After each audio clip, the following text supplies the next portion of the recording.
talk about the Michael Jackson movie. I just saw it for the second time. If my eyes look a little crazy right now, it's because I was crying. And I cried the first time watching it, but I cried even more the second time. Because a week passed and I had enough time to register what I was feeling. So when I watched the Michael Jackson movie for the first time last week, I was angry after watching once the film went off.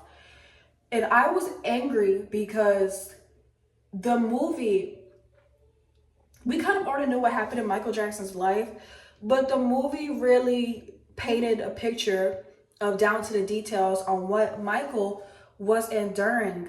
By the way, if you want to know how the movie was incredible. One of the best things I've seen in my lifetime, like visually, experienced wise. It was one of the best things I've ever been through. Maybe top 5 experience. Because when you're watching the movie, it's a spiritual experience. And that's why I had to make this video, because I feel like, there's a lot of commentary surrounding the film, but nobody's talking about how the film was a spiritual experience. And for those that are not that too much into like the whole spirituality thing, so when you're watching this film, you're just not entertained. You're literally being touched inside of your soul, and it just does things to you. But after I watched the film, literally for days, and this is why I had to watch it again. For days, I kept thinking about Michael Jackson. I couldn't help it. Like, I naturally just been thinking about Michael Jackson. I could be doing something here and think about Michael Jackson. I was doing this, I hear a Michael Jackson song in my head. And I'm seeing a lot of people on TikTok saying that so the same thing is happening to them. And I'm just taking all this and I'm just like, what happened from watching this film? Like, what happened? Because it wasn't just a biopic we watched. It's like we got touched somewhere, or some type of puzzle pieces coming together. And if you know what I'm talking about, say in the comment section. But yes, the movie was incredible. The acting was amazing. The visuals was amazing. And people are not lying when they are saying Michael Jackson came back to life on that film. His nephew, Michael Jackson, he has his brothers, the Jackson 5. Jermaine is one of the brothers. He has a son. He's 29 years old, and his name is Jaafar Jackson. And he was chosen to be Michael Jackson in the film. A lot of people are saying that they felt like they were watching Michael Jackson, and I'm telling you guys, that is not an over-exaggeration, okay? When you're watching the film, you could be looking at Jaafar's face, but it's like Michael Jackson's face just pops out, just pops out. Whoa. Even like the performances, the spirituality behind like his movements and everything. It's like he's literally becoming possessed of Michael Jackson, like the voice. And he's also singing during this film, by the way. A lot of people are not talking about that. A lot of the times, that's Jaafar's actual voice, not Michael Jackson's voice. So he also sounds like Michael Jackson. So this say, oh no, Selena shit, when J-Lo was performing. So it was not like that. Because I know when people think of biopics, they think of, Selena as like the biggest biopic ever. But y'all, this was not like Selena. This was a spiritual experience. It felt like Michael Jackson was in the room with us. When you watch the film, it feels like Michael Jackson is with you, okay? The music. I want to say this. A lot of people don't talk about how music is the most powerful thing in all of this world. Music is, the energy. Energy is everything, but music is up here.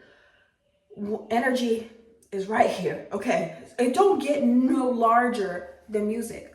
Music is powerful. If you sing a specific song, you could it's like magic. Like you could bring something to life. It's manifesting. So, you know, Michael Jackson's spirit is in his music. When we listen to his voice and those vibrations, that's Michael Jackson's soul. Michael put his soul into his music. It's not like music out today, like people just trying to get a hit or people just trying to, you know, get some fame.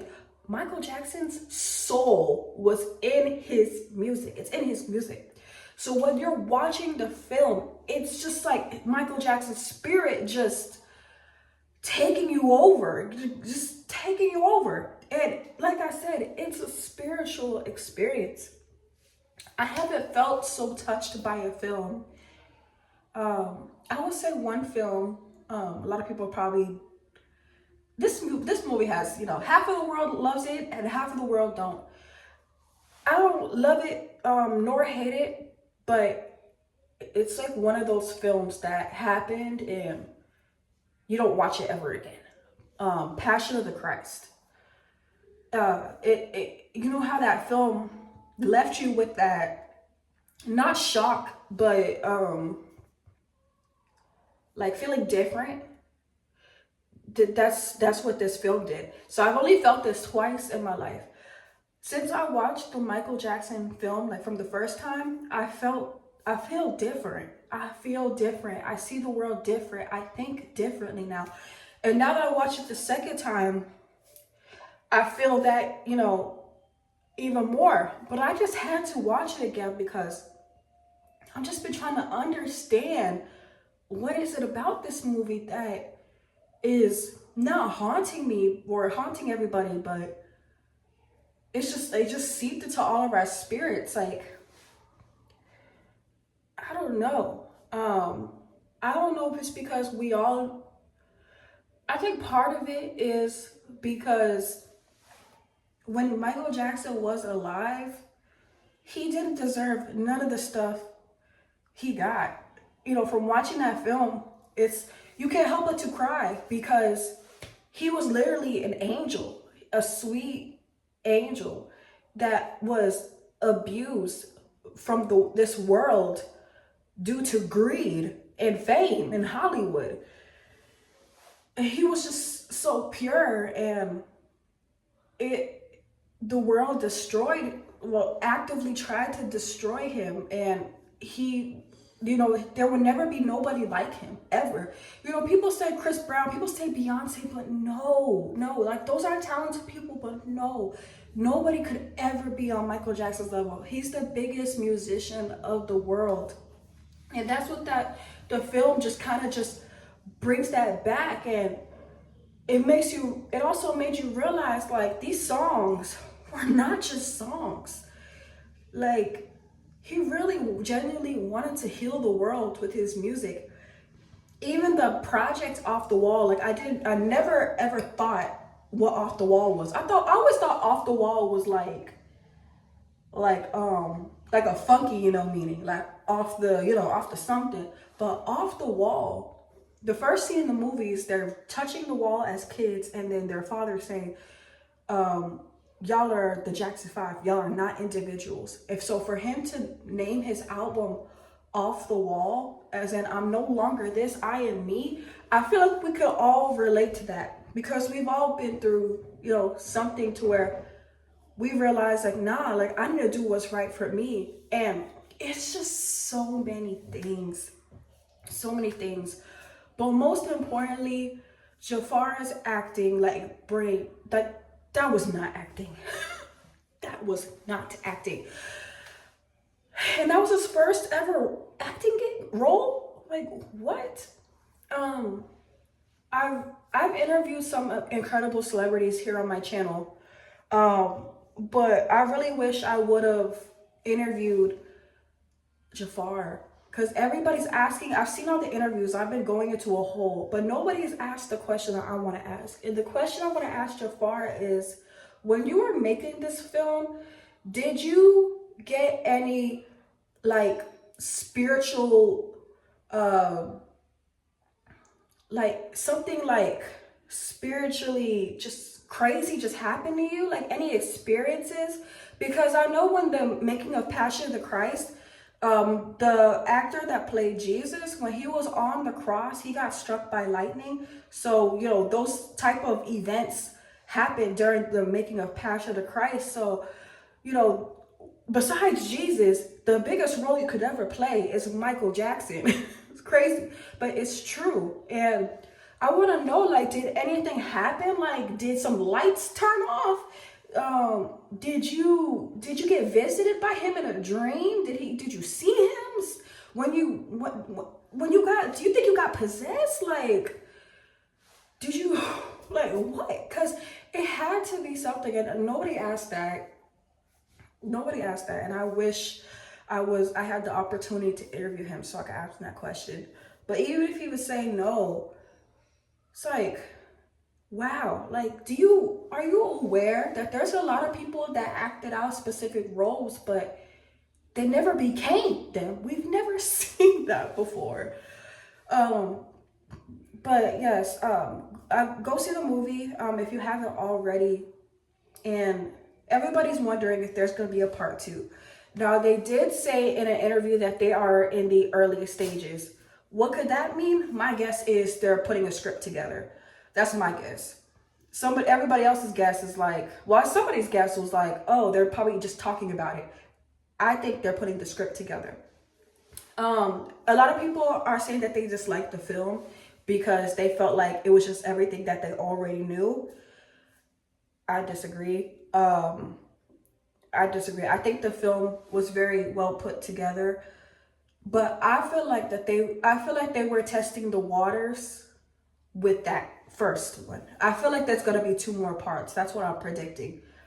I feel like they were testing the waters because they touched on sensitive subjects like MTV, Pepsi. You know, these are MTV and Pepsi. Pepsi is the MTV of drinks. MTV is the channels of, you know what I'm saying? Like, it don't get no bigger than Pepsi and MTV. So when you speak on these things on a film that's probably going to be the biggest film of the year, Oscars, I'm thinking you gotta kind of, you know, because, you know, lawsuits and stuff like that. I think in the second part, and the only reason I think this is because I've seen hints of foreshadowing. And so in the beginning of the Michael Jackson film, it starts off before he's going on stage, and it's the same way the film ends. So that confirms to me that this is going to happen in part 2. I think in Michael Jackson part 2, they are going to give us the core to the downfall of Michael Jackson's mental health due to the media. So this first Michael Jackson film was about him breaking away from his father, but I think the second part of the film is going to be about the damage the media causes. And I see foreshadowing this because there's a scene where him and his new manager, the one that's the manager of the Beach Boys or whatever, the new manager mentions that, hey, you need to go on a press run. And Michael Jackson's like, nah, I'm not trying to do that. And then the camera zooms in on his face. So that's that part. And I think there's a part where, you know, him and Quincy Jones are in the studio. And then Quincy Jones like, hey, you should go talk to CBS. And Michael Jackson's like, no, I'm not talking to CBS. So even with CBS being mentioned during the MTV scene, I didn't do my research because is there a CBS and Michael Jackson interview? If I do some editing on this video, I'm gonna make sure I drop it if there is.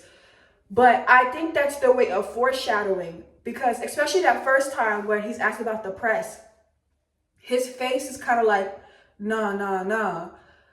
But if you guys know Michael Jackson's story, the media did Michael Jackson dirty. And I guess that's another reason why after I watched the film, I was angry because, I know. I also work in media too, and I know how it can be. You know, we got blogs like the Shade Room these days that are literally like crucifixion, you know, crosses. Like, you put the celebrity post up, and then in the comments, this person is being dragged away, stripped away from their autonomy, or whatever the word is. So the media is horrible, horrible, in my opinion, maybe just as horrible as his father was. And yeah, so when it zooms in on his face, he's like, nah, nah. And the way he says it, it's kind of like he knew, you know, in that scene, that was kind of like him, like showing us that he knew that the media was not, you know, was going to be the downfall. You know, one of the downfalls. And even when he got into detail, he was like, well, they just need to focus on the music. And that's all Michael Jackson wanted. He didn't want people in his business. He did not want people. He was doing his, you know, things for, you know, the kids, and, you know, having these positive messages through the music. Like, he did not care for that press or nothing. He just wanted to touch the people and give the world him through his art. And I think the next film, you know, this film was pretty peaceful, you know, like, you know, like, I don't know. But I think the next film is gonna be heartbreaking to anybody. That's just my prediction. And in this film, greed, you know, was just ran so deep. Like, even with the Pepsi commercial, the scene where the man walks up, and the producer and the man was like, we want you up here. Your brothers are down here, but we want you up here. And the way it was said, it was kind of like, ooh, we know we got Michael Jackson. And then look what happened. And, you know, that's another takeaway from the film. Like, when you do something that you don't want to do out of somebody else's greed, you end up hurting yourself. And I don't blame MJ for that, you know, what happened. And that scene was very sad. It felt so real, you know. I felt the pain, you know. I felt the fire, you know. So yes, that's all my thoughts. I'm trying to think about if I'm missing anything else. But yes, the movie, amazing. I hope it wins an Oscar. The best thing I've seen in such a long time. I would even go see the third time, you know. And yeah, Michael Jackson, it captured who he really was, and he was a sweet, innocent soul that loved the earth. He loved children, he loved people, and he loved music. He was so spiritually aware, you know, with manifestation and through his music, and receiving messages from God and being like obedient in that. I feel like that's why he was as successful as he was because he had a purpose and he was obedient and he let that shine through. And you know, that's it. I'm just gonna go ahead and leave it there. But yes, go watch the Michael Jackson movie. Drop your thoughts on any of this. Did any of these things resonate with you? Do you think that there's any symbolism or things that was not touched on? Let me know in the comment section. But I think I'm gonna do another Michael Jackson video too, because I feel like there's a lot more to, you know, talk on. I don't know. We got to do something like more, maybe 10 takeaways or something like that, you know. So hit the subscribe button on my channel. Like this video if you enjoyed it. Share it with a friend. And I'm TracyVA, and I'm gonna see you guys next